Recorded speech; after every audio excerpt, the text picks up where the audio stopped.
नमस्कार मंडळी, स्वागत आहे तुम्हा सर्वांचं. तर उद्यापासून नवीन आठवडा सुरू होत आहे. त्यानिमित्ताने आपण बघूया देवदूत आपल्याला काय सांगू इच्छित आहेत.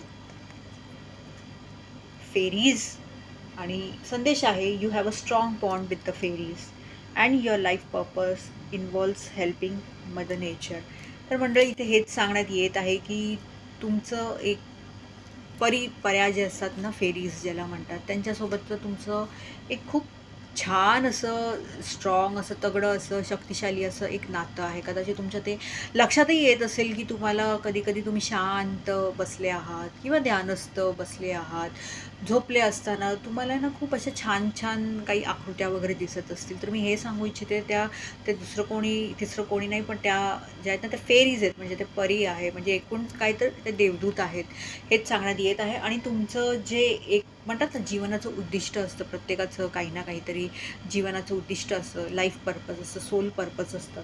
तसं तुमचं जीवनाचं उद्दिष्ट हे आहे की तुम्ही या पृथ्वीसाठी, या निसर्गासाठी काही ना काहीतरी केलं पाहिजे, चांगलं काहीतरी करू शकता, तुम्ही जागरूकता निर्माण करू शकता, हे सांगण्यात येत आहे.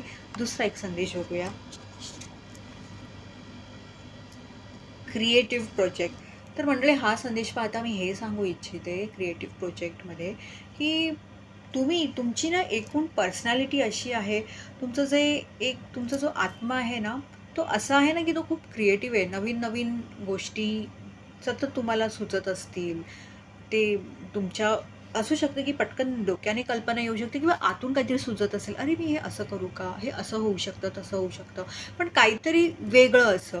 तर इथे हेच सांगण्यात येत आहे की तुम्ही पण नवीन-नवीन आयुष्यात ना क्रिएटिव्ह काहीतरी करायचा प्रयत्न करा. काहीतरी वेगळं असं करायचा प्रयत्न करा. म्हणजे स्वतःसाठी, इतरांसाठी जमलं तर, किंवा ह्या समाजासाठी, या पृथ्वीसाठी, या निसर्गासाठी. तर हेच सांगेन की काहीतरी क्रिएटिव्ह वेगळं असं करा. तुमच्यात ते टॅलेंट आहे, हे सांगण्यात येत आहे इथे देवदूतकडून. तर हे काही संदेश होते देवदूतकडनं. धन्यवाद.